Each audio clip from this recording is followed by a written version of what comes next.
Da igreja, com a paz do Senhor Jesus. Amém. Só o povo que vai morar no céu, não, glória a Deus, bem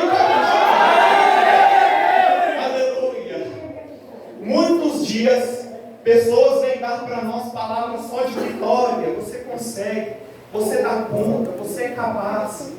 Mas hoje, eu vim aqui autorizado pelo céu para encher esta igreja da glória de Deus e de palavra. Primeiramente, eu gostaria de agradecer a oportunidade que me foi dada ontem. Não esperava, mas a Bíblia nos diz em 2 Timóteo 2,15 que devemos sempre andar preparados, como obreiro de que não temos de que se envergonhar. Então, não deu prazo de fazer muita coisa hoje, porém hoje eu venho agradecer a vida de cada um desses jovens, e quanto mais tempo a gente passa aqui, mais alegria a gente sente. Que Deus possa nos abençoar grandemente. Venho agradecer também pela vida do meu pastor Josiel, que me liberou estar aqui nesta noite. E orem pela vida do nosso pastor presidente, o missionário Milton. Ele se encontra enfermo, numa situação gravíssima no CTI. Ele levou, quem não estava aqui ontem, eu falei que ele levou uma obra linda lá para Patos de Minas. Porém, ele se encontra numa situação difícil, mas eu sei que Deus é o dono da saúde. Deus é o médico dos médicos. Abram suas Bíblias, por favor. No livro de Êxodo, capítulo de número 33, versículo de número 12. Enquanto os irmãos abrem, eu vou agradecer pela vida da minha mãe, que não conseguiu estar aqui. Satanás se levantou contra a saúde dela e travou a coluna da minha mãe. Porém, mesmo com a coluna travada, isso não impediu ela de dobrar os seus joelhos e orar pela minha vida neste momento. Eu vivo falando que eu sou a semente da intercessão dos meus avós, e isso é a mais pura verdade. Eles sempre oram por mim, e mesmo que eu não esteja me lembrando dele nas minhas orações de vez em quando, eu tenho certeza absoluta que neste momento eles estão orando por mim. Valorizem quem ora por vocês. A oração move montanhas. Êxodo, capítulo de número 33, versículo de número 12. Diz assim: E Moisés disse ao Senhor: Eis que tu me dizes, fazes subir a este povo, porém não me fazes saber a quem has de enviar comigo. E tu me disseste: Conheço-te por teu nome, também achaste graça aos meus olhos. Agora, pois, se tenho achado graça aos teus olhos, rogo-te agora que me faças saber o teu caminho, e conhecer-te-ei, para que ache graça aos teus olhos, e atenta que esta nação é o teu povo. Disse, pois: Irá a minha presença contigo para te fazer descansar. Então disse-lhe: Se a tua presença não for conosco, não nos faça subir daqui. Como, pois, se saberá agora se tenho achado graça aos teus olhos, eu e o teu povo? Acaso não é por andares tu conosco, e separados seremos, eu e o teu povo, e o povo todo que há sobre a face da terra? Então disse o Senhor a Moisés: Farei isto que tens dito, porquanto achaste graça aos meus olhos, e te conheço por nome. Versículo de número 18. Então ele disse: Rogo-te que me mostres a tua glória. E você diz: Amém. Amém.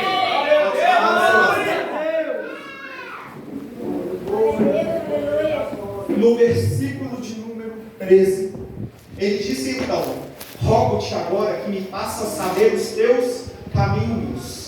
Repita após mim, por favor. Rogo-te que me mostre os teus caminhos. Então, no versículo 18, ele pede para Deus uma segunda coisa. E o que ele pede? Rogo-te que me mostres a tua glória. Aleluia. Eu tenho um tema para esta mensagem, e eu gostaria que você guardasse isso no seu coração. A graça vem primeiro, e depois a glória.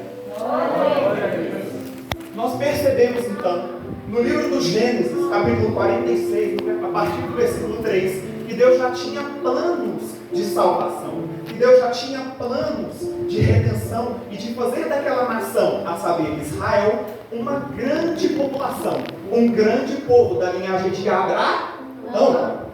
Só que no livro de Deuteronômio, capítulo de número 4, versículo de número 20, ele diz que aquele povo não passaria por processos fáceis, porque tudo que vem de Deus é maravilhoso, mas nem sempre é fácil. E eles teriam que passar por um negócio que Deus fala como se fosse um forno de ferro. E aqui entra um aprendizado. Não tem como ser grande sem antes passar pelo forno de ferro. Não tem como ser grande sem antes passar pelas provações. É impossível jovens como nós passarmos a alcançar um nível de maturidade, a um nível de espiritualidade com o nosso papai, sem que antes já não tenhamos passado pelas provações.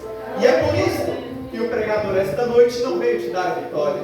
É por isso que o pregador nesta noite não veio aqui para falar que Deus vai te dar a vitória nas suas causas, ainda que Ele possa fazer muito mais do que tudo aquilo que pedimos ou pensamos.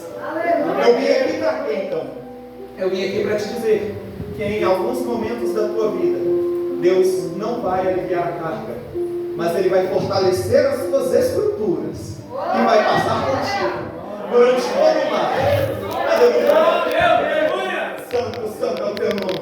Eu vim aqui para te dizer que na caminhada da fé há mais não do que sim. Pregador, por quê? Porque o não de Deus, Ele nos faz crescer. O não de Deus, Ele nos faz atingir um nível de maturidade e um nível diferenciado de espiritualidade para com Ele. Aquele povo, voltando para a história, na terra de Gósen, eles não eram nada mais, nada menos que um amontoado de escravos.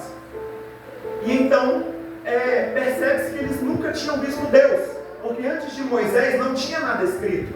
Eles não tinham nada escrito em pedras, eles não tinham nada escrito em papel, até porque papel nem existia. Então como que eles conheciam a Deus? Através do trabalho missionário que foi feito de geração a geração, onde o pai levava a história ao filho, o filho acreditava, vivia na presença do Senhor, gerava uma nova geração e contava ao seu filho. E quando isso falhava, a gente entrava nas histórias dos juízes, que por não haver rei em Israel, o povo cada um fazia o que achava certo aos seus olhos.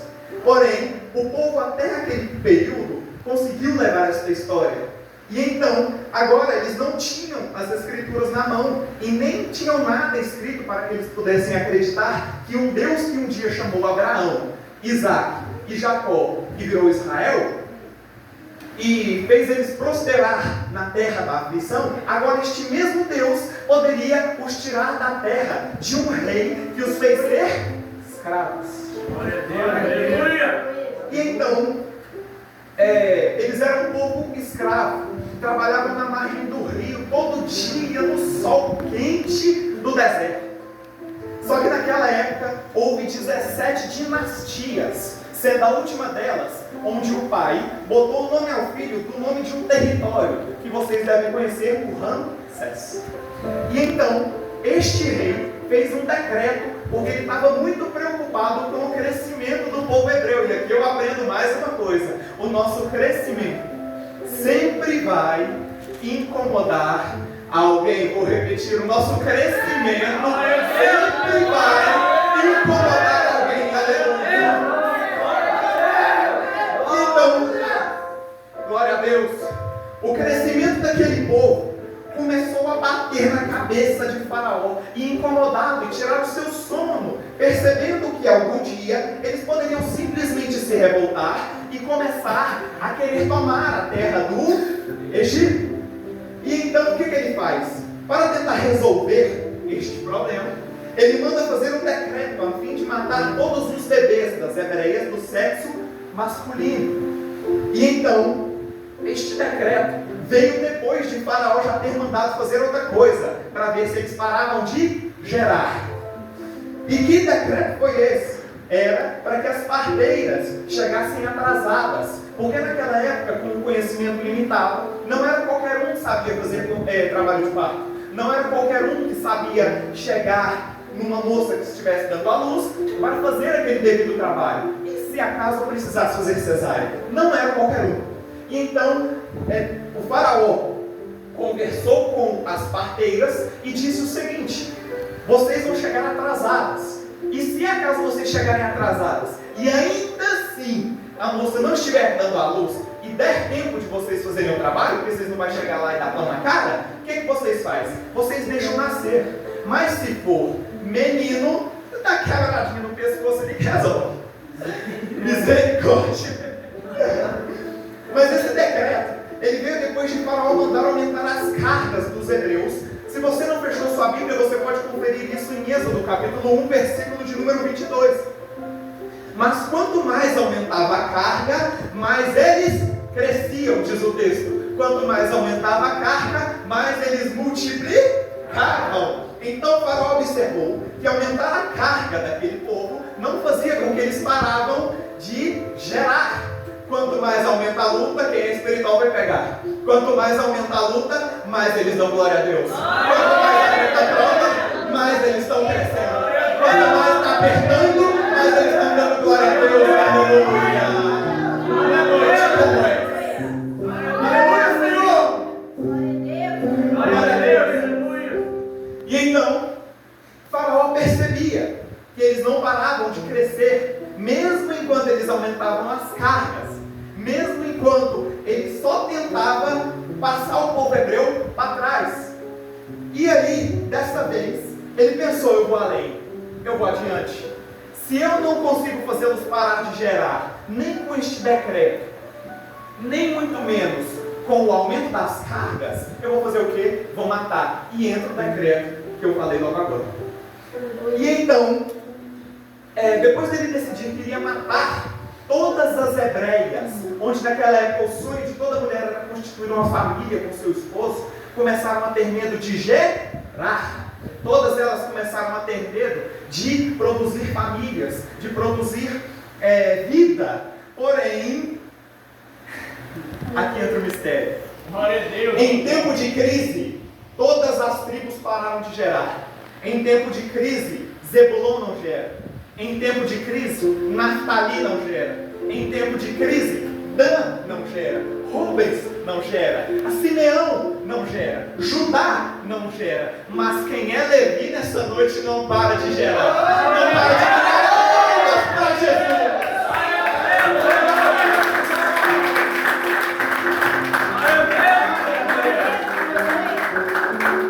A tribo de Levi, com Anrão e Joquebede, então, começa a sentir um espírito de coragem, até porque a palavra de Deus nos incita a termos espírito de coragem, de valentia.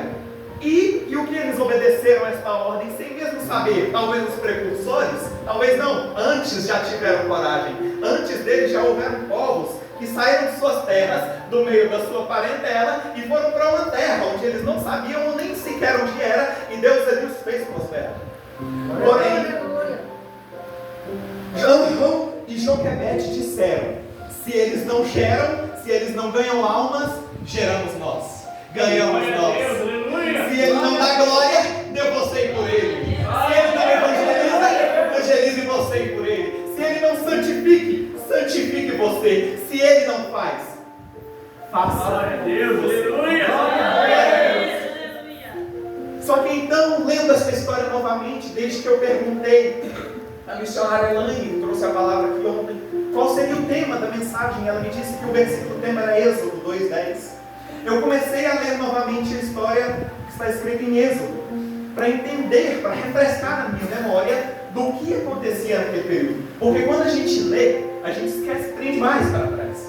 Porém, eu reli a história e você percebe em Êxodo, capítulo de número 6, versículo de número 20, que Anrão, por sua vez, pai de Moisés, para quem não sabe, Anrão, por sua vez, não era alguém distante de Joquebede. Anrão era sobrinho e Joquebede era tia. Êxodo capítulo 6, versículo 20, caso você queira conferir.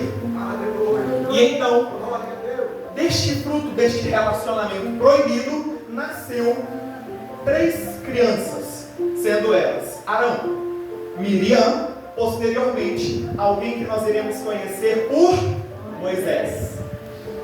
As parteiras então chegam atrasadas no período de quem? De Moisés. Porém, quando Deus tem o projeto de fazer alguém grande na terra, não há inimigo que derrube. Não há.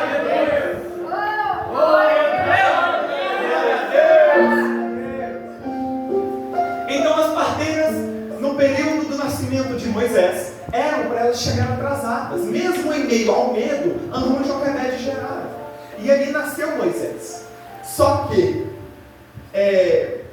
não dava tempo das parteiras chegar, e era perigoso demais Deus querer fazer alguma coisa, sendo que o homem fala errado. Era complicado demais o homem querer fazer alguma coisa quando Deus já assinou embaixo. E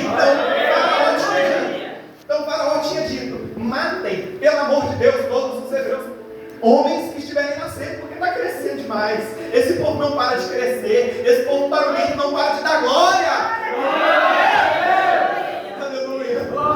Só que aqui entra um mistério.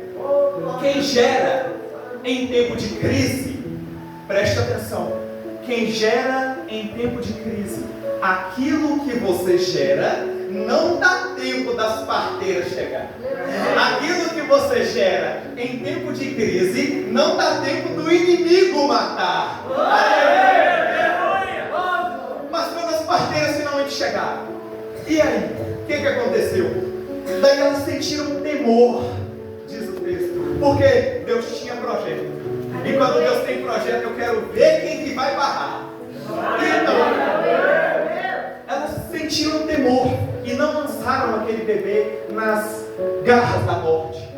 Não lançaram aquele bebê nas águas do Nilo, que foi posteriormente um decreto que o rei lançou. Que decreto foi esse? O decreto de lançar todas as crianças no Nilo, já que eles não haviam conseguido um meio de burlar as parteiras, porque as parteiras estavam sentindo temor de matar aqueles bebezinhos recém-nascidos. O que o rei falou? Já agora não vou esconder mais não. Nasceu? É homem? Pode matar.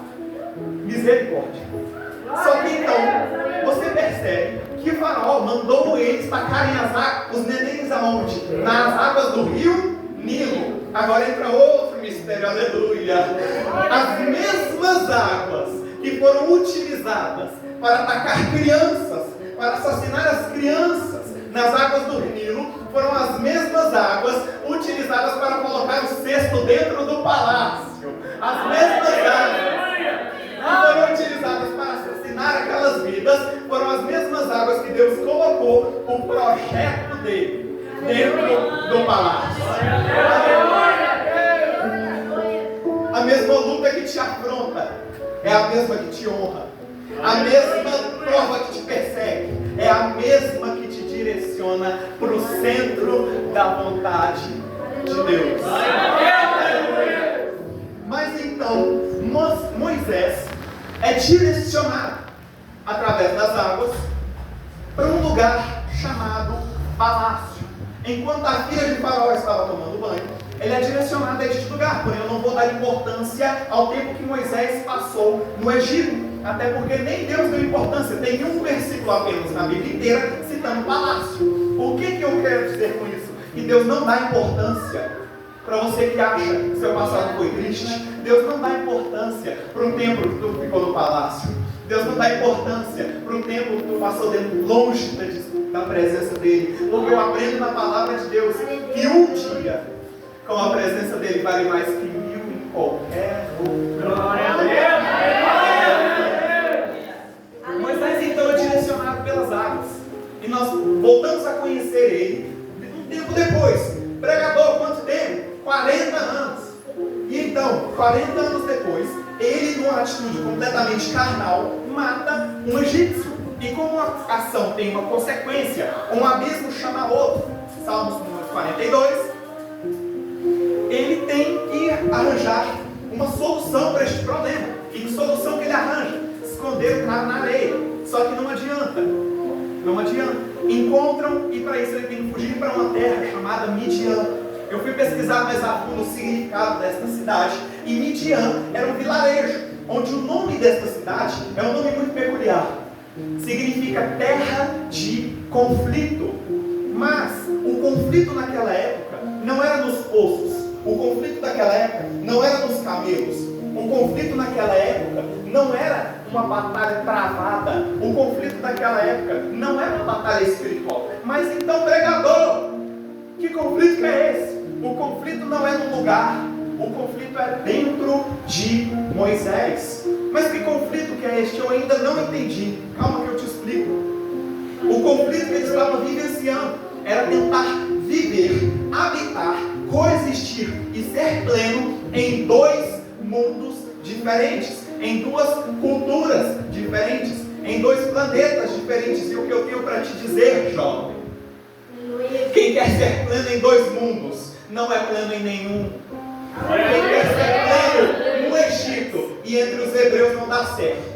E como isso acontecia, varão? Deixa eu te explicar. Moisés, ele cresceu dentro do palácio, estudou dentro das melhores universidades, se vestiu como um príncipe. Moisés tinha tudo, tinha cabelo do Egito, tinha roupa do Egito, tinha sandália do Egito, guarde essa informação, tinha sandália do Egito, tinha a roupa, se comportava como um Egito e até falava como um Egito, como egípcio.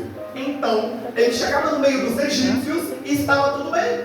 Porém, até o dia que ele descobriu que o coração dele queimava, mas era em outro lugar. O coração dele pertencia a outro lugar. Glória a Deus. Só que Moisés tem uma história muito peculiar, porque ele é dividido em várias partes. Ele nasceu, mas numa época de guerra. Ele tem duas mães, uma princesa de criação e uma hebreia de sangue escravo. Ele tinha duas casas, um quarto real no palácio e uma casinha de barro lá na cidade de Gósen. Ele tinha duas famílias, uma egípcia, uma hebreia. Ele tinha duas culturas, tinha dois mundos, tinha dois povos. Onde dentro do Egito ele tinha uma ampla diversidade de deuses, uma terra altamente politeísta. Porém, na terra de Gósen, assim como nós nesta noite, temos um único Deus. Que virá nos buscar. Aleluia. E que Deus é esse? É o Deus que ele tinha por histórias, como eu falei logo atrás. Um Deus que chamou um homem chamado Abraão, mudou o seu nome para Abraão e disse: sai do meio da tua parentela e vai para a terra onde eu te enviar. E ele chegou lá, mas antes, Moisés, voltando para Moisés queria ser pleno em dois mundos. Mas quando ele estava no meio dos hebreus, visitando sua mãe, sua irmã, seu irmão, seus parentes, juntamente com todo aquele povo, o objetivo dele era ser pleno entre os hebreus. Glória a Deus. Só que tá ligado, o objetivo dele era ser pleno entre os Hebreus. Mas o cabelo é do Egito, a roupa é do Egito, o vocabulário é do Egito, a mente está no Egito, a sandália é do Egito. Ele posta no Instagram que nem um egípcio. Ele anda na rua que nem um egípcio. E aí, o que acontece?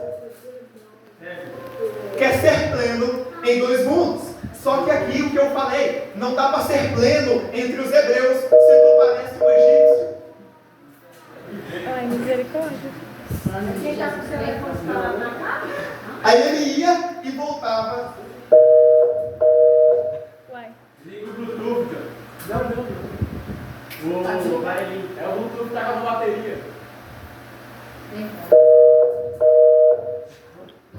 Glória a Deus. Recapitulando, não dá para ser pleno entre os hebreus se você está com a mente no Egito. Não dá para você estar aqui nesta noite com a mente lá no Egito. Não dá para você estar aqui dando aleluia e glória a Deus, sendo que amanhã você vai estar lá no Egito. E aonde eu quero chegar? Aí ele ia e voltava para os seus irmãos egípcios, mas aí nem precisava forçar. Mas por quê? Porque a roupa já é do Egito, o cabelo já é do Egito, a sandália já é do Egito, o vocabulário é do Egito. Mas de vez em quando ele se lembra que o coração dele ardia, porque um dia ele pisou no Santo dos Santos. E tem uma música que eu ouvi, que quem já pisou no Santo dos Santos, em outro lugar não sabe viver. Então, só que no coração dele habitava o fogo hebreu, o fogo do Pai, o fogo que queimava continuamente sobre o altar e não se apagava. E aí, de vez em quando, no meio dos egípcios, ele ia e se esquecia que um dia ele esteve no meio dos hebreus e soltava um sangue. Jesus tem poder. E ele... Aí os egípcios, no meio da patada, viram para ele e falam: para mim tu não é egípcio, para mim tu é hebreu. Aleluia. E o que eu estou tentando dizer nesta noite? Não dá para ser pleno aqui dentro da Deus e Amor. Não dá para você ser pleno aqui dentro da igreja e lá fora tu fala palavrão. Não dá para ser. Não dá para sair aqui com uma foto, com o olho fechado, a mão para cima, disfarçando, enquanto alguém grita receba, receba, e lá fora tu posta uma foto com o biquinho de costa e lá na legenda bota versículo bíblico.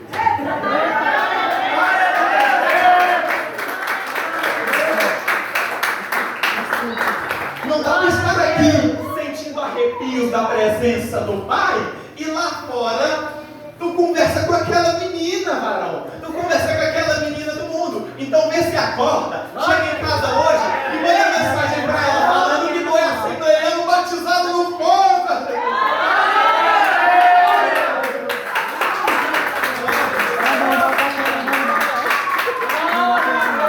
Glória a Jesus.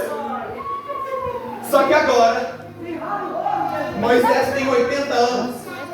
Passou-se um período. Veja como o mundo demora a sair de dentro de nós.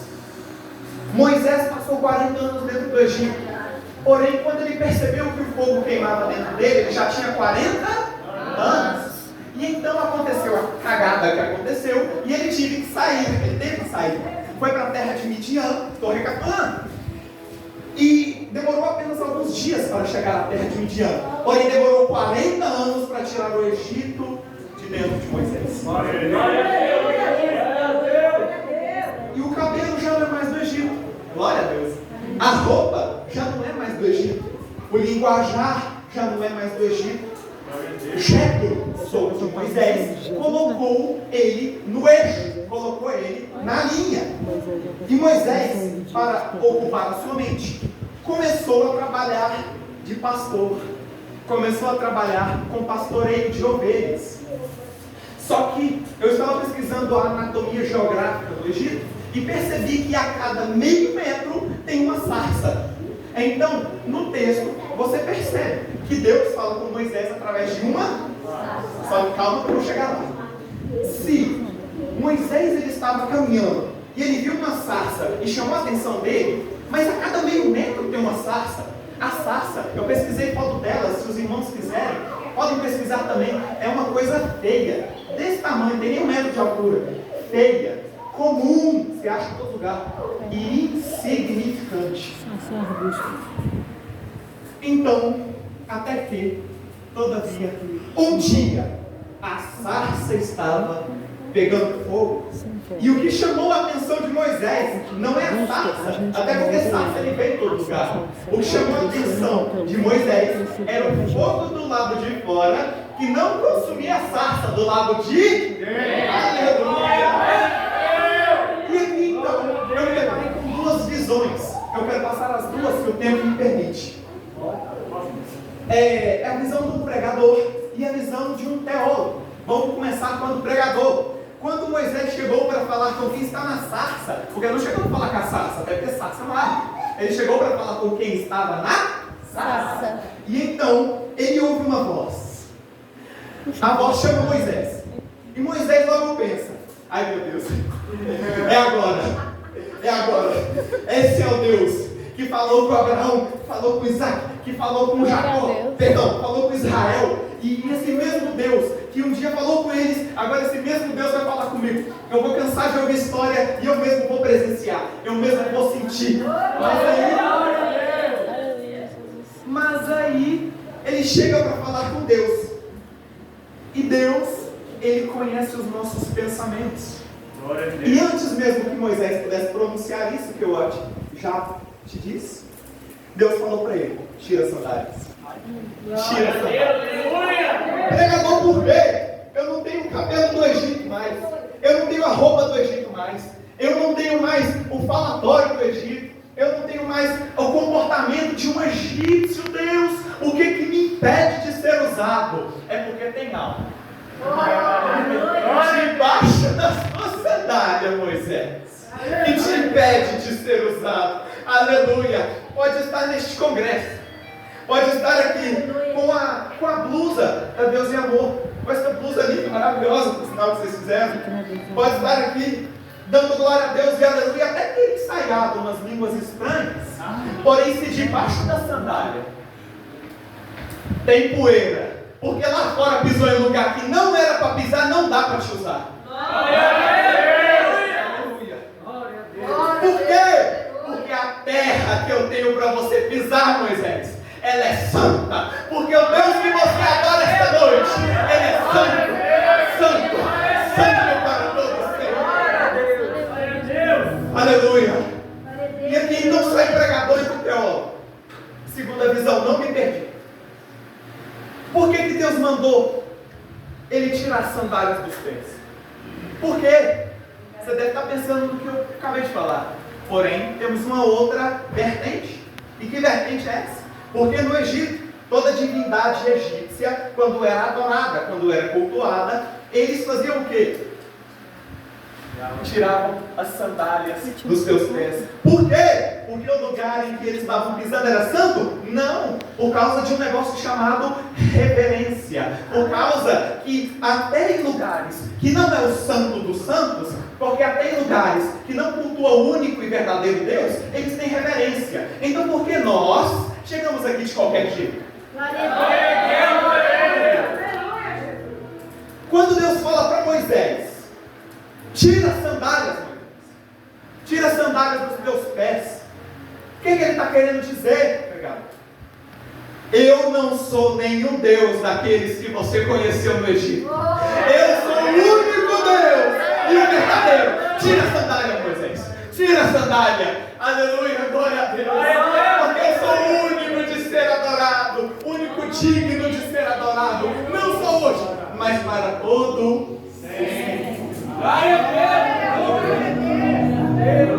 Então aqui eu coloco alguns pontos a ser trabalhado e logo após eu já encerro. Então Moisés coloca algumas objeções, ele coloca alguns empecilhos, achando que por causa destes empecilhos Deus não conseguiria usá-lo. Mas escute só, você acha que se Deus não quisesse utilizar a vida de Moisés, ele já não tinha colocado o cesto na mão da princesa? Ache mesmo. E não foi assim que aconteceu. Só que, igual eu falei anteriormente, Deus lê os nossos pensamentos. Ele conhece o profundo e o escondido. E Ele conhece a oração que tu nem fez ainda. Ele vê você com essa mão direita levantada, dando glória a Deus e aleluia, enquanto os anjos pegam a sua adoração e levam ela na presença dos anjos. Que objeções que é essa, pregão? Ele coloca 3. Primeira, sou pesado de língua. Segunda, eu não tenho nenhum nome, Deus. E a terceira, quem sou eu? Para que os anciãos hebreus que estão morando lá faz acreditem que eu, um fugitivo, lembrando, fugitivo da lei, eu sou o legislador que vai levar esse povo a sair da terra da escravidão. Quem sou eu? Recapitulando, sou pesado de língua, não tenho nenhum nome, e quem sou eu? Na verdade, ele estava querendo dizer: eu sou pequeno. Lembra da sarça? Eu sou comum. Glória a Deus, Eu sou aleluia. insignificante. Glória a Deus. Como que eu vou chamar a atenção do homem mais poderoso da terra, a saber, Faraó? Como? Só que então, como eu havia dito da sarça, que ela era pequena, que ela era feia, que ela era insignificante, assim somos nós. Mas o que chamou a atenção de Moisés? Foi a sarça ou foi o fogo? Então vem cá, você é uma sarça comum, pequena e insignificante, mas Deus diz para você nesta noite: se eu te incendiar, aleluia, se eu te incendiar, eu vou chamar a atenção dos grandes. Se eu te incendiar, Moisés, eu vou usar a tua vida. Moisés, então, depois de entender o projeto de Deus na vida dele, ele aceita a proposta e volta para o Egito. Aí eu encontrei ele no meio do caminho.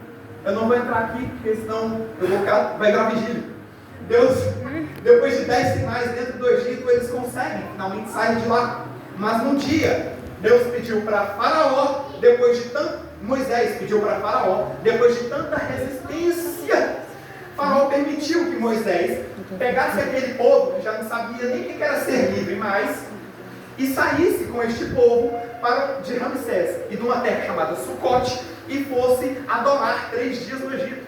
Porém, não eram 3 dias, eles já estavam indo marchando para a terra prometida já. No deserto, o de Etã era o lugar onde Faraó havia permitido eles ficar. E aí, o combina era 3 dias, porém, dentro do coração de Faraó, ele já sabia que eles não iam voltar. Quem é escravo? O que é a coisa que o escravo mais quer? Ser livre, liberdade. E então eles saíram, achando que eles iam voltar. Ah, vou tirar férias ali, logo eu volto. Não. E então, lá neste deserto de Etã, Deus foi e disse com Moisés. Só que Moisés antes tomou iniciativa, bateu o joelho no chão e foi falar com Deus. Deus falou para Moisés: avisa o povo para que volte. Isso é estranho. Por quê? Porque a nossa pregação, como hora vista, falei lá no início, é: levanta a cabeça e vai. Você é forte, você consegue, você é capaz. Levanta a cabeça e vai. Você é o máximo. Nem sempre o evangelho é isso. O evangelho às vezes também é bobagem. Aleluia! Daí, Moisés disse ao povo, Deus mandou voltar. E o povo, até pulando, começou: como assim? Eu acabei de sair de lá, está 430 anos no Egito, voltar? Não é voltar para o Egito não. Mas Deus mandou voltar, não sei para onde, mas vou voltar. Então o povo, murmurando e reclamando, já que era a única coisa que ele sabia fazer, pararam num lugar onde Deus mandou, detalhe, um lugar chamado Pi-Hahirote, Migdol, e na frente tinha o mar, atrás tinha os egípcios. Porém, vou chegar lá. Voltar é paradoxal num mundo como este. Voltar parece perder tempo num mundo cheio de ansiedade, num mundo cheio de imediatismo. Voltar parece retrocesso. Voltar parece descontinuidade.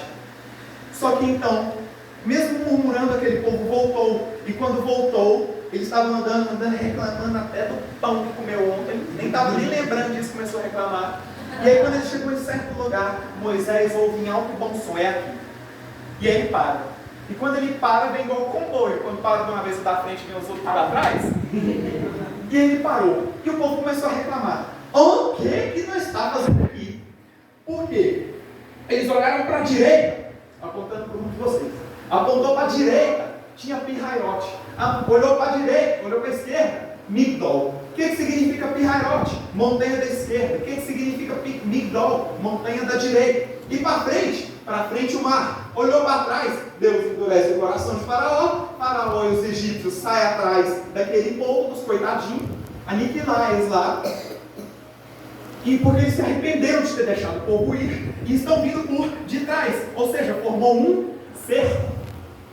Já não resta mais nada para o povo a não ser orar, a não ser clamar pela presença de Deus. Só que mais uma vez, o povo, em vez de orar, a tomar a iniciativa e falar com quem realmente pode te ajudar, o que eles fizeram? Começaram a murmurar, começaram a reclamar. Mas aí, começaram a reclamar com Deus? Também, imagina. Mas falaram mais com Moisés. Moisés deve estar louco, porque estava só obedecendo a voz do papai. Porém, coloque algo no seu coração: Deus não vai te tirar do lugar para fazer você voltar em outro e morrer lá. Glória a Deus, aleluia. Então aquele povo começa a reclamar. E aí eles disseram, em Êxodo 14, versículo 11: porventura, lá no Egito não havia sepulturas o suficiente que dava para nós? Porventura naquele lugar já não havia sepulcros o suficiente para enterrar a gente tudo lá? E então, guarde isso no teu coração.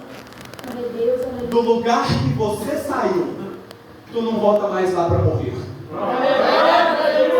Glória a Deus, eu vou repetir. Do lugar que você saiu, tu não volta mais lá para morrer. A moça está com a mão levantada, talvez ela esteja entendendo por que eu esteja falando isso. Do lugar que Deus te tirou, tu não volta mais lá para morrer. Glória a Deus, aleluia. Eu não estou falando aqui para qualquer um. Eu estou falando para aqueles que saíram da prostituição, para aqueles que saíram da biqueira, que saíram da droga, que saíram do meio do boteco. Eu não estou falando para aquele crentinho de berço evangélico.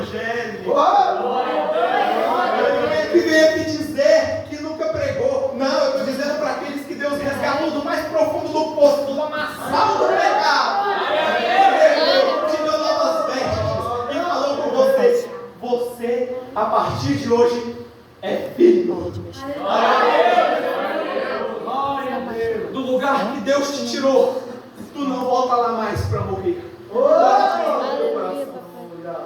É que tem uns jovens que dizem que nasceram em berço evangélico.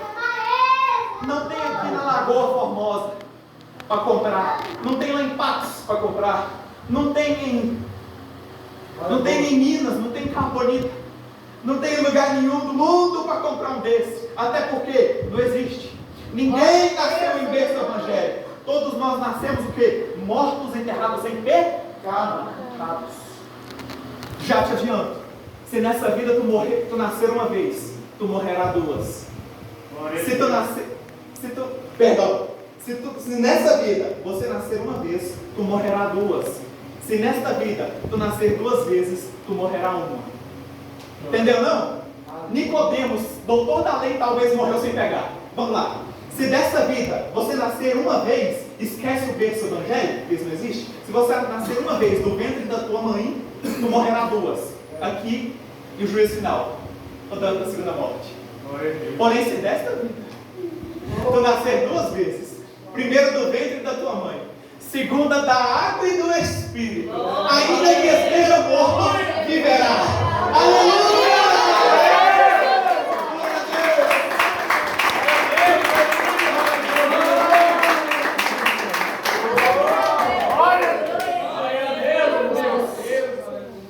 O povo então está indo encruzilhada, num cerco. O povo murmurando, depois ele foi falar com Deus: Senhor, o que eu faço? Senhor, qual direção eu tomo? O Senhor que mandou vir para cá, Senhor. Então Deus finalmente dá uma direção. Deus falou assim para Moisés: peça ao povo que marche. Peça ao povo que marche. Então Moisés responde: mas na frente tem o mar. E então Deus diz assim para ele: pega o teu bordão. A palavra hebraica bordão, ela traz 3 significados. O primeiro, vara. O segundo, bordão. E o terceiro, cajado. Parafraseando, o que Deus estava querendo dizer para Moisés? Moisés, pega o que tu tem na mão, Moisés. Estende sobre as águas, o resto quem faz é eu. Calma aí, eu vou explicar. Deus tem ferramentas insignificantes para realizar grandes feitos. O que tu tem na mão, Moisés? Eu tenho um bordão, Senhor. Toca nas águas. Abriu o mar todinho. O que tu tem na mão, Davi? Senhor, eu tenho uma funda e 5 pedrinhas. Só taca a pedra. Derrubar o gigante é comigo. O que tu tem na mão, Sansão? O que tu tem na mão, Sansão? Eu tenho uma queixada de jumenta. Matar 1000 homens é comigo. O que tu tem na mão, Josué, sacerdotes? Buzina, Senhor, o que eu faço? E Deus, no meio do desespero deles, disse: só louva, só toca, só adora, derruba Jericó, é comigo, aleluia. O que tu tem na mão? Uma mulher lá em Samaria perguntou para um homem. Quem é espiritual já pegou? Uma mulher lá em Samaria perguntou para um homem: o que tu tem na mão? Tu não tem nenhum cântaro para pegar água. Não, eu não tenho um cântaro. Eu não tenho pedrinha do Jordão. Eu não tenho varinha. Eu não tenho pedrinha ungida do Sinai. O que ele tem, pregador? Ele tem a graça. Ele tem a misericórdia. Ele tem o sangue que nos purifica de todo pecado. Aleluia, Senhor.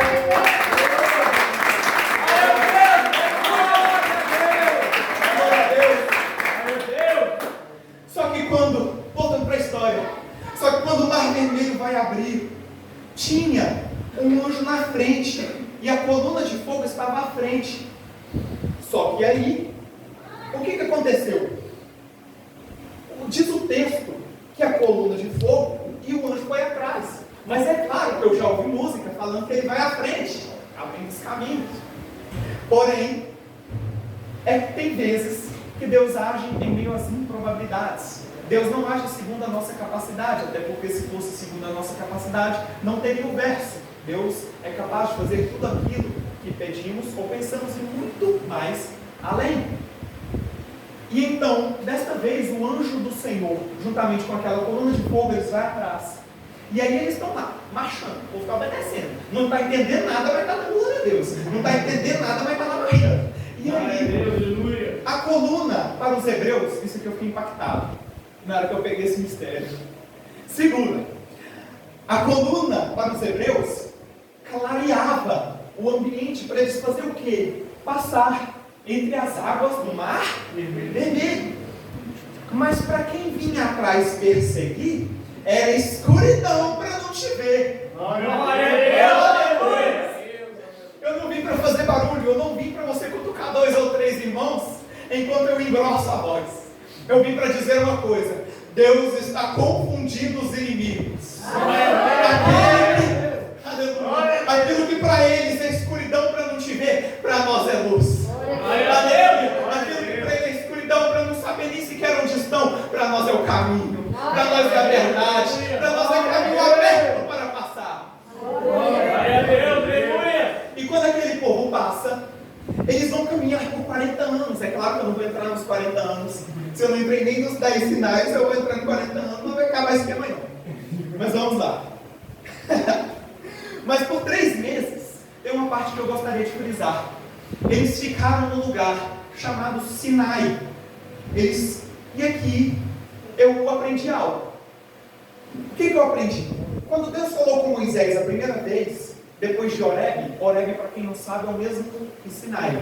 Tá? Depois de Deus ter falado a primeira vez, lá, e o que Deus falou para Moisés? Traga-os aqui, neste mesmo lugar, porque eu tenho algo a fazer aqui. Eu não estou espiritualizando um monte. Porém, há algo na geografia bíblica. Quem tiver Bíblia, quem tiver mapa na sua Bíblia, depois vocês olhem. Lá no mapinha do Êxodo, se você seguir em linha reta de Ramsés até Canaã, dá. É uma linha reta. Não dá nem. Por isso que eles falaram que era para eles passar lá 40 dias e não 40 anos. Porque era uma linha reta, completamente reta. Não tinha mar para eles atravessar, não tinha Jordão para atravessar. Então, por que eles pararam naquele lugar? Deus tinha alguma coisa naquele monte. Deus tinha alguma coisa naquele Horebe, naquele Sinai. Por quê? Porque em linha reta dava em Canaã. Na geografia bíblica, Deus está dizendo: traga o povo aqui. E é o mesmo que você sair da rota linha reta e ir para um lugar que você não conhece. Você ir para um lugar onde você não tem o sentido do porquê está lá. E o que Deus queria com aquele povo? Deus queria renovar aquele povo. Deus queria dar leis àquele povo. Deus queria organizar aquele povo. Deus queria chamá-los de filhos e mostrar para eles coisas que a gente só foi ver depois de Êxodo 5 e terminou lá para lá depois de Josué. Então, vamos lá. Só que quando Moisés sobe para se relacionar com Deus, aqui há um contraste muito grande. Para falar com Deus face a face, há algo paradoxal.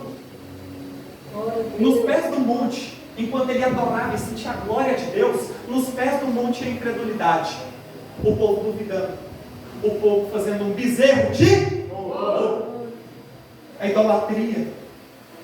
Me faz lembrar do Monte Tabor. Para quem não sabe, é o Monte da Transfiguração. Pedro, Tiago e João, não no barquinho, lá em cima, adorando, se relacionando com Deus, com o próprio Jesus, vendo à direita Elias, à esquerda Moisés, e lá embaixo os discípulos não conseguiam sequer expulsar o demônio do filho daquele homem.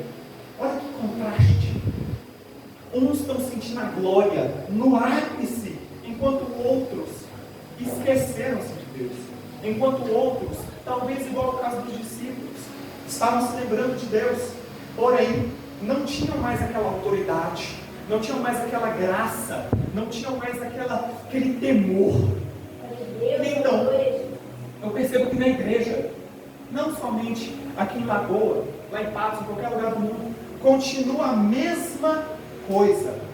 Não estou falando daqueles que decoraram louvores do culto para cantar aqui. Não estou falando daqueles que somente participam do movimento do culto. Eu estou falando daqueles que não estão em uma incubadora. Eu estou falando daqueles que que conseguiram atingir um nível de relacionamento e intimidade com Deus. Daqueles que perceberam que relacionamento com Deus é o que eu acabei de falar, é um relacionamento, não é uma religião, até porque placa não leva ninguém para o céu, o que leva é o teu relacionamento. Glória a Deus. É as horas que tu passa conversando com o Pai. Glória a Deus. Glória a Deus. Enquanto isso não pega o monte, uma incredulidade terrível. Crentes meninos, crentes que por qualquer coisa saem da igreja, crentes que são consumidores, sentam na cadeira e querem o quê? A mensagem que lhe agrada, querem o louvor que te agrada, querem a cadeira que lhe agrada, o entretenimento do domingo. E olha lá, nem domingo não vem. Mas o céu, pela autoridade do Espírito Santo de Deus, me trouxe para dizer que Ele quer te levar a um nível adiante. Ele quer te tirar das águas, das canelas. Ele quer te mergulhar nesta água. Eu quero que você entenda o nível que Deus quer te levar nesta noite. Muitas pessoas travaram, chegaram na água no joelho e falaram: tá bom, já recebi meu milagre, não vou buscar mais. Porém, a água está no joelho, varão. Tem muita água para tu aprofundar ainda. Tem muito mistério para tu aprofundar ainda. Tem muita coisa para tu ver ainda. Tem muita bênção para tu vivenciar ainda. Não achei que está tarde. Moisés foi chamado com 80 anos de idade. Não está tarde, nunca está tarde. Glória a Deus. Deus sempre há um novo para você. Glória a Deus. E quando Moisés está lá em cima, Deus diz para ele: o teu povo, Moisés, está lá embaixo, adorando um bezerro. E aqui vemos um caso raro, porque a Bíblia diz que Moisés era o varão mais manso na face da terra. E Moisés se estressou, Moisés ficou com raiva, e ele deu o nome disso, de um grande pecado. Esses dias para trás, um moço chegou em mim e me perguntou: existe pecado de um pecado? Não? Sim, existe. João capítulo 19, versículo de número 6, a partir do verso 6, diz assim: que enquanto estavam entregando Jesus para ser crucificado, ele chegou a Pilatos. E aí, Jesus disse a Pilatos: não se preocupes, aquele que te entregou, que me entregou a ti, maior pecado tem. Então sim, tem esta distinção. Então vamos lá. E quando Moisés desceu irado, depois deste um grande pecado, ele quebrou as tábuas da lei, irado, com raiva. E o povo nem prestou atenção. O povo estava prostrado diante de quem? O bezerro. Guarde isso no teu coração. Que ouro é este? Deus nunca enviou ninguém para casa vazio. Porque de onde saiu esse ouro? Esse povo não é escravo? E aqui vem: Deus nunca vai te levar para casa você vazio, você diferente da maneira que você entrou. Aleluia. Eles trabalharam 430 anos de escravo. Não vai sair do Egito nem sem um fundo de garantia, nem um 13º, e nem um mês de férias, hein? Não. Antes dele sair, Deus disse: vai na porta dos egípcios, que eu vou amolecer o coração deles, e o ouro eles vão te dar. Aleluia. Eu não venho aqui nesta noite para sair da mesma maneira que eu estou.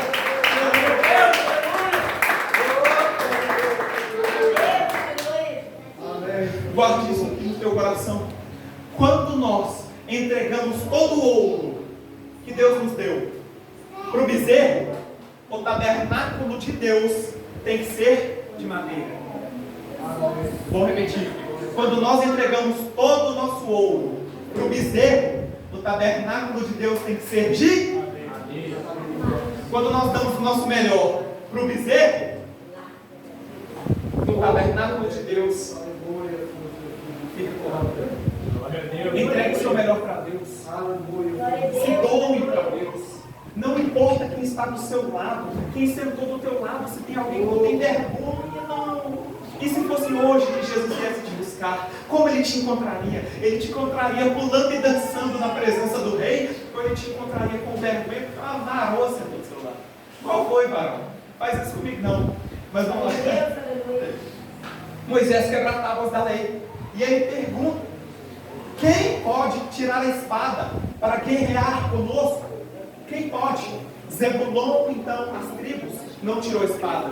Naftali não tirou a espada. Dan não tirou a espada. Zebulon, Rúben, Judá, ninguém não tirou a espada. Porém, teve um que tirou a espada. Quem foi a espada? Quem tirou? Levi. Agora vem o mistério. Por que Levi tirou a espada? Nesta luta, morreram mais de 3.000 homens. E ainda assim eles se encorajaram a tirar a espada. A fidelidade de Levi precisa da sua atenção. A fidelidade de Levi fez com que Deus falasse para Moisés: a tribo de Levi vai receber uma bênção muito grande. E que bênção que é essa? Eles vão receber uma unção gigantesca que vai os capacitar para carregar a minha presença. Glória a Deus! Mas pregador, não entendi. O plano de Deus era que todas as 12 tribos fossem sacerdotais. O plano de Deus era que todas as 12 tribos adorassem a Ele em espírito e em verdade. Porém, a fidelidade de Levi, aleluia, a fidelidade de Levi o levou a sentir algo que nenhuma das outras tribos sentiram.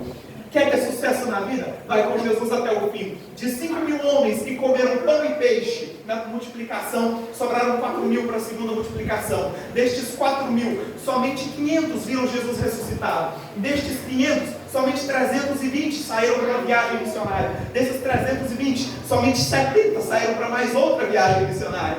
Destes 70, somente 12 andaram próximos com ele. Desses 12, um o traiu. Destes 11 fiéis, 3 eram mais próximos: Pedro, Tiago e João. Jesus, enquanto estava indo ser crucificado, somente sobrou um aos pés da cruz: João. Por que João sentiu o que ninguém sentiu? Por que João viu o que ninguém viu? Quer ter sucesso na vida, varão? Vai com Jesus até o fim.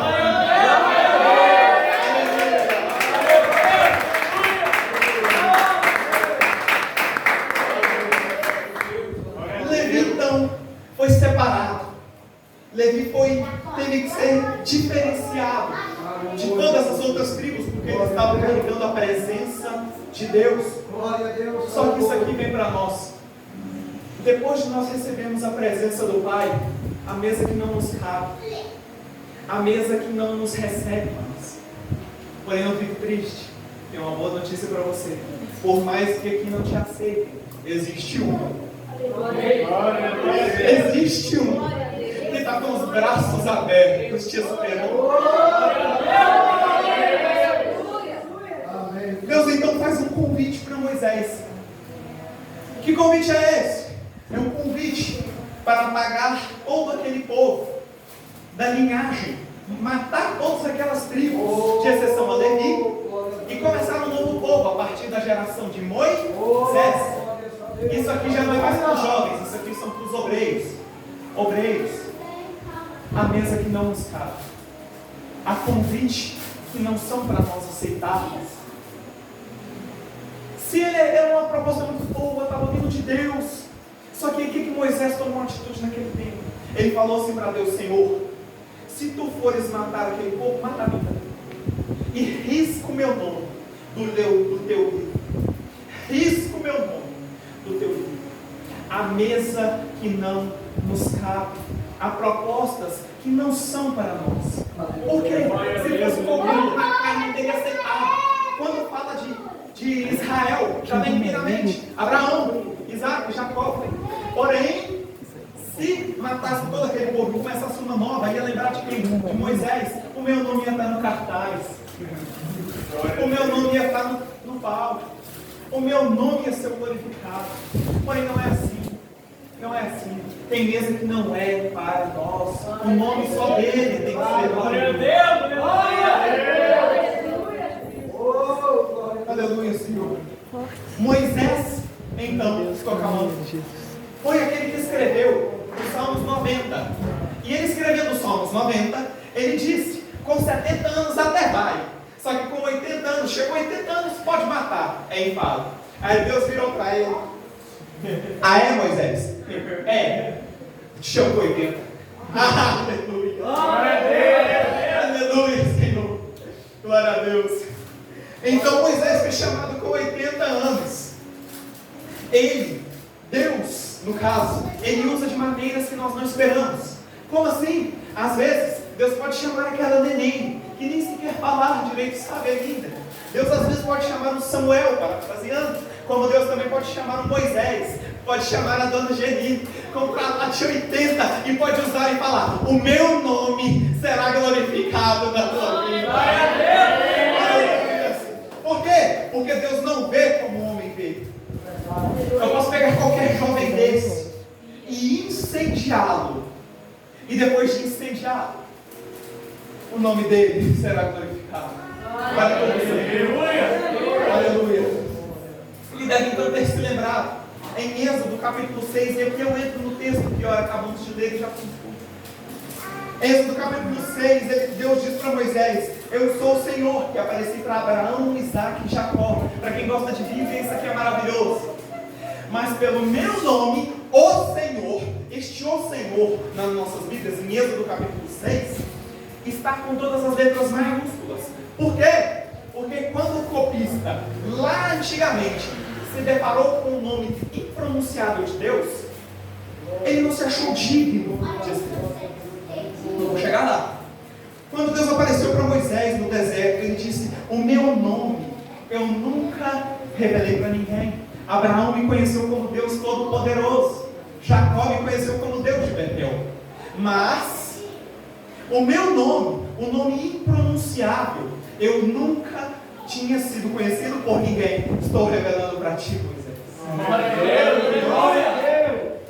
E então, que nome é este? Impronunciável. O nome que o judeu, ele é rigoroso e ele não se acha digno nem sequer de escrever este nome.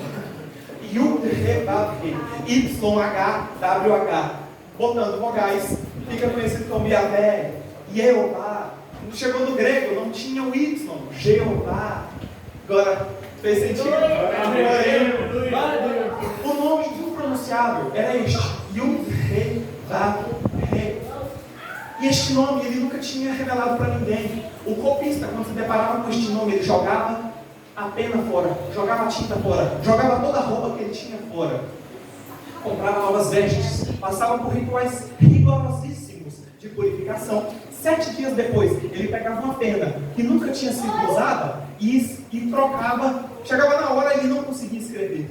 Ele trocava por Hashem, ou por Senhor, ou por Adonai, ou por Todo-Poderoso, porque não se achava digno de escrever. Hoje em dia a gente analisa tanto.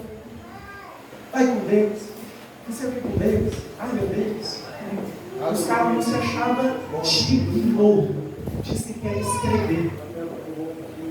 E então ele substituiu por Hashem, que significa o nome. Mas você deve estar se perguntando: pregador, por que você está falando isso?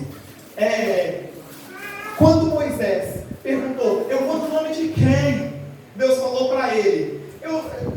Moisés disse: eu não tenho nenhum nome. Mas aí Deus virou para ele e falou: você não entendeu o mistério, Moisés. E quem disse que tu vai no teu nome? Quem disse que tu vai no teu nome? Vai no nome do Senhor dos Exércitos, que é sucesso. Antes de começarmos a utilizar este nome, precisamos saber algumas coisas sobre ele. Que coisas são essas? A gente não pode sair utilizando o nome atrás de qualquer coisa, porque o nome é santo, santo e santo. Precisamos saber algumas coisas antes sobre este Hashem. Salmos 105, versículo de número 11. Devemos amar o nome. Malaquias, capítulo 3, versículo de número 16. Diz que devemos andar no nome. Malaquias, capítulo 4, versículo de número 2, diz que devemos temer o nome. Salmos, capítulo 113, versículo número 1 e 2, diz que quem ama o nome, quem anda no nome, quem teme o nome, passa a bem dizer o nome. Aí vem Jesus, em Mateus, capítulo 18, versículo de número 20, se não me engano, dizendo: se a Deus e amor tivesse 2 ou 3 reunidos no meu nome, eu estaria lá. Não, mas tudo bem. Eu vou orar para quem? João capítulo 14, versículo 13 e 14 diz o seguinte: peça e ore. No meu nome. Aleluia. Então eu posso sair usando o nome pregador? Claro que não, o evangelho nem sempre é rosas. O evangelho nem sempre é isso, lembra? Às vezes também é bom. Mateus capítulo 10, versículo de número 22. E sereis odiados de todas as gentes por causa do meu nome. Mas Moisés, ele usou o nome. Calma, você pode usar também. Marcos capítulo 16, versículo de número 17. No meu nome, expulsarão enfermos, curarão enfermos. No meu nome, expulsarão demônios. No meu nome, falarão em novas línguas.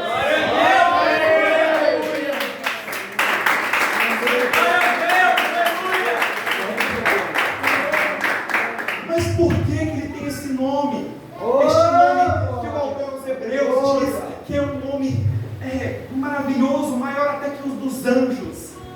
Quer saber o porquê? Paulo, escrevendo aos Filipenses, conclui para nós.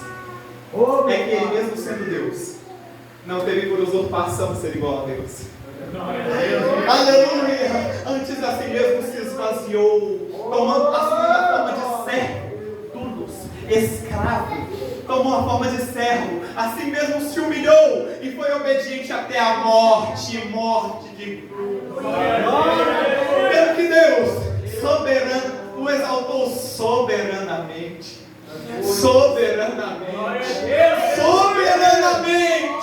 Ele deu um nome. Ele deu um nome que é acima de todos os nomes. Glória a Deus! Aqui no nome de Jesus. Para que no nome de Jesus venha se dobrar todo o joelho no céu, na terra e debaixo da terra. E você não precisa fazer isso hoje. Pode ficar aí com a tua perninha cruzada, me olhando com essa cara de teólogo, de quem assistiu 40 vídeos no YouTube e acha que sabe alguma coisa. Não precisa da glória agora, mas chegará um dia em que todo joelho se dobrará e toda língua confessará que Ele é Deus, que Ele é o Senhor. Aleluia! Glória a Deus!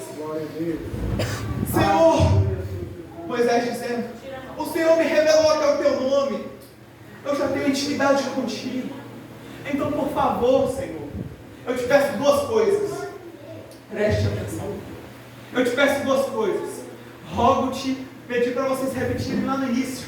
Rogo-te que me mostre os teus caminhos e que me mostre a tua glória.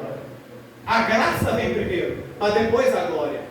Depois que ele entendeu que nem tudo é só rosas, depois que ele entendeu que a graça que habitou veio primeiro que a graça que habitou vem primeiro para depois vir a glória, aí sim Deus usou. Glória a Deus! Glória a Deus! Ele pediu isso: me mostre os teus caminhos, Senhor. E eu peço também que me mostre a tua glória. Guarde essas duas palavras: caminho e glória. Caminho e glória. Nós, a partir de que o sangue de Jesus foi derramado, nós somos privilegiados e não sabemos. Nós somos privilegiados e não sabemos. Pregador, por quê? Moisés pediu para ver os caminhos e pediu para ver a glória. Então, a glória habita dentro de nós. Mas aleluia! Seguro. Vamos para Jesus. Em Jerusalém, era a cidade. Na última semana não teve milagre. Na última semana não teve multiplicações. Na última semana, Jesus estava falando constantemente que iria para a cruz e que seus tempos estavam se acabando, até porque ele sabia que ele deveria morrer na Páscoa. Então, pairava uma áurea terrível de tristeza, de angústia dentro do coração dos discípulos.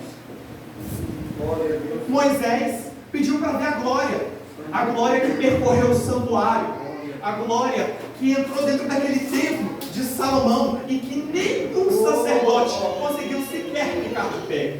Ele pediu para ver essa glória, a mesma glória que desceu no templo quando os filhos de Asaf tocaram naquele lugar. Segura, quando os filhos de Asaf tocaram, a glória já tinha descido. E E o que eu aprendo com isso, pregador? Pensei, se é filho de Osaf, toca bem, tem nome, se é famoso. Quando vi, a glória desce. Mas a glória desceu antes deles tocarem, a glória já havia descido. Por quê? Porque Deus estava mostrando que a obra não era dos homens. Deus estava mostrando que a obra era dele. Se ele quiser, a glória desce. Ele não precisa de nada mais além de que um coração contrito, de um coração quebrantado, de que alguém que percebe que está perdido e que precisa de um Salvador. Glória a Deus, aleluia. Glória a Deus. Glória a Deus. E não é porque o pregador tem nome. Não importa se ele tem seguidores, se ele tem curtidas. Não importa se ele é famosinho, se tem mais seguidores do que tal pessoa. Não importa se ele explodiu ou se a cantora explodiu no mercado gospel.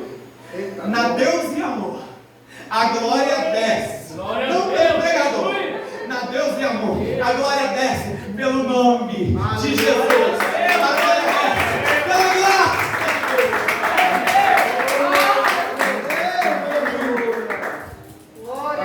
Mas o pregador, e quando a glória desceu, eles começaram a louvar.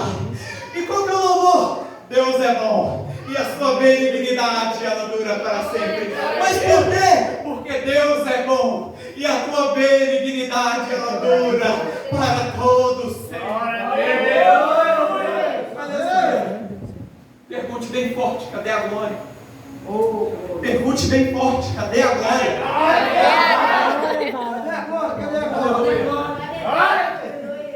A glória então foi colocada dentro do último do Santo dos Santos. Dentro do útero de uma virgem. A glória foi colocada num lugar onde ninguém que é carnal algum dia iria entender. Ou que cega os judeus até hoje, eles não imaginam que o Evangelho, ele é só glória. Eles imaginam que o Evangelho é só glória. Mas para vir a glória, antes tem que vir a coroa. E que coroa é essa, pregador? Coroa de Espírito. E então, voltando para o assunto, a glória foi colocada dentro do útero de uma virgem, no último do Santo dos Santos. E lá o véu foi rasgado, só que de dentro para fora. Aleluia. E então João concluiu dizendo, no João capítulo de número 1, verso de número 1, o verbo estava com Deus, o verbo era Deus, e sem ele nada do que foi feito se fez. Glória a Deus, aleluia. Moisés, ele fez o quê? Ele pediu os caminhos e para ver a glória. Mas o salmista, no capítulo 24, ele diz: quem é o rei da glória? Glória a Deus. No hebraico ele diz algo interessante: Melech HaKavod. Melech HaKavod. Kavod no hebraico é glória. E então o que ele estava querendo dizer? O rei da glória não é algo. O rei da glória não é um sentimento. O rei da glória é alguém. E quem é esse alguém? Abram as suas portas, levantai as vossas cabeças, porque pela porta de Jerusalém entrará o rei da glória. Aleluia!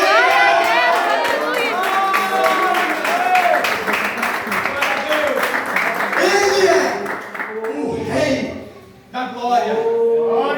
Moisés então, ele pediu para ver a glória. Porém o rei da glória, ele entrou pelas portas de Jerusalém. E esta mesma glória, um dia foi conversar com Adão, na viração do dia. Tome cuidado com aquele varão que dá na hora da mensagem. Ele sai 4, 5 vezes para ir tomar água, sai 7 vezes para ir no banheiro. Toma cuidado, porque a Bíblia me ensina que a voz do pregador é uma voz que vem direto de Deus, que é a mesma voz ecoando no jardim te perguntando: Adão, onde estás? Então se ele está se escondendo, tome cuidado, ore por esses varões. Glória a Deus, aleluia. Glória a Deus. Mas então, Adão, o que tem a ver Adão, pregador? Adão estava no jardim, a voz do Senhor, do Rei da Glória, desceu e perguntou para ele: Adão, onde estás? E ele falou: eu me escondi porque estava nu. Então, se Deus é onisciente, se Deus é presciente, se Deus é onipotente e onipresente, são os atributos dele. Deus sabia ou não sabia o que tinha acontecido no jardim? Sabia, gente. É É lógico que sabia. Então, para que ele estava perguntando para Adão, Adão, onde estás? É porque Deus estava dando uma oportunidade para Adão sair de trás da moita e confessar o pecado dele. Mas então, nenhum deles se confessaram o pecado, e isso é um assunto para talvez um outro dia. E ele expulsou Adão de lá. Por quê? Eu já tinha dado glória a Deus. Sabe por quê? Ele expulsou Adão de lá mortal. Guarde essa informação. Ele expulsou Adão de lá mortal. A árvore chama árvore do conhecimento do bem e do mal. A serpente mesmo já havia avisado. E olha que a serpente já tinha avisado, falando: no dia que comerdes deste fruto, sereis mortais com Deus. De certa forma, ela não estava mentindo. Porque se ele comesse daquele fruto novamente, ele seria um pecador imortal. Não estaria sujeito à redenção. Ele seria um pecador imortal. E é por isso que Satanás tem raiva de nós até hoje. É por isso, porque para cada divindade espiritual eterna, teria que ter um Cristo para cada um destes. Mas aí o que Deus faz? Como Deus nunca é pego de surpresa, ele deu livre-arbítrio. Adão comeu do fruto. Comeu, Adão? Parabéns, você pecou. Que cagada. Mas vamos lá. Ele foi, pecou e não foi pego de surpresa. Ele botou 2 querubins com espada e falou: daqui ninguém entra mais. Por quê? Expulsou Adão mortal para que lá na frente tenha uma cruz. Aleluia! Aleluia! Glória a Deus! Ele expulsou Adão do Éden, do lugar maravilhoso, para que lá na frente tenhamos oportunidade de viver com Ele para todos sempre. Então, tem até aquela parábola onde muitos são chamados e poucos são escolhidos. Mas por quê? O que tem a ver essa palavra, essa parábola? É porque, Varão, deixe-me te explicar. Você vai na rua, lá fora, fazer viagens missionárias, fazer a missão do dia a dia. Você faz o quê? Convida alguém para vir para este tempo.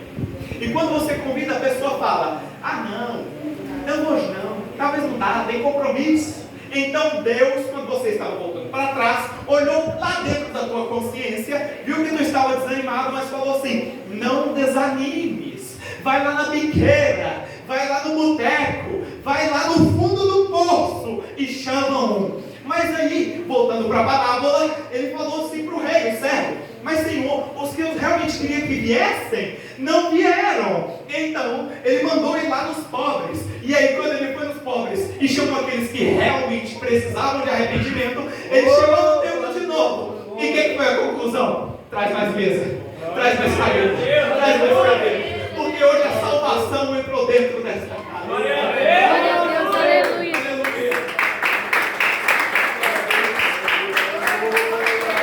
Moisés então pediu para ver a glória era ele era o rei da glória. Só que desta vez eu esqueci de uma coisa: pediu para ver o caminho. Ele pediu para ver os caminhos. Detalhe. Só que Jesus, já pode vir, pastor, pegar o microfone. Jesus, vindo aqui na terra, ele falou: eu não sou os caminhos, eu não sou o caminho grande, curto, é estreito, não há os caminhos, mas eu sou o caminho, eu sou a verdade, eu sou a vida. E se alguém quer ver a glória, e se alguém quer ver os caminhos, venha a mim, que eu de maneira alguma o lançarei fora. Fiquem bem. Aleluia. Glória a Deus. Eu não posso sair deste lugar sem antes perguntar para alguém se alguém está perdido nessa noite, se alguém precisa de novo encontrar o caminho, se alguém precisa de novo encontrar a glória de Deus, se alguém se sente distante do Pai, se alguém se sente triste e confuso, pensando: o Senhor me esqueceu. Se alguém se sente triste pensando: Senhor, se tu voltar hoje, ai de mim. Onde estão aqueles que estão precisando de um caminho? Onde estão aqueles que estão precisando de ver a glória de novo?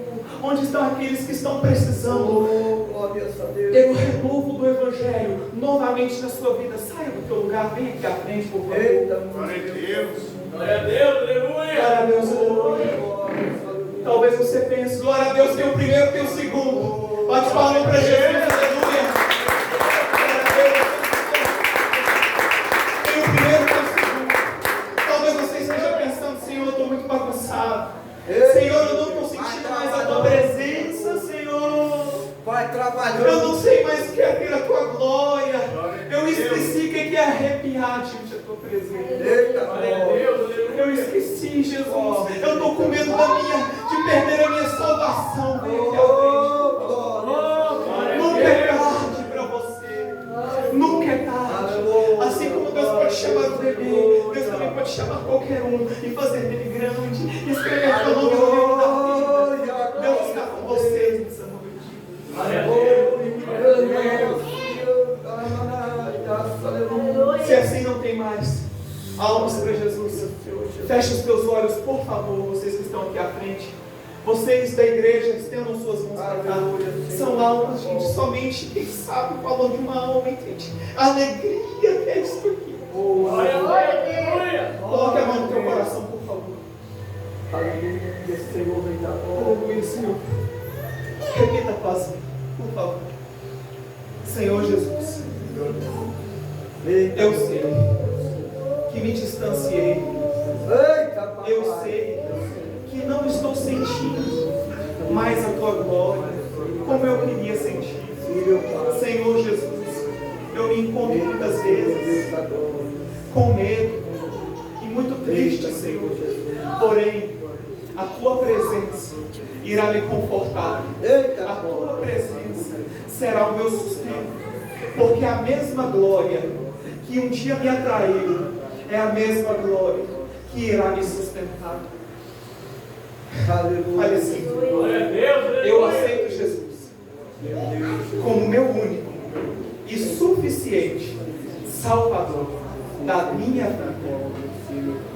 Aleluia. Glória a Deus. Você diz amém.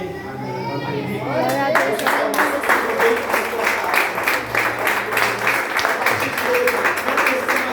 Deus, Deus está contigo. E em todo lugar que você for, Deus fará de ti mais do que vencedor. Glória a Não Deus, precisa mais ter aleluia, medo meu pensando que Deus irá voltar o cara para trás. A salvação entra dentro da tua casa. E nenhum dos teus ficará para trás. Amém. E deixa isso. Eu agradeço a minha riquíssima oportunidade. E as palmas que louvam.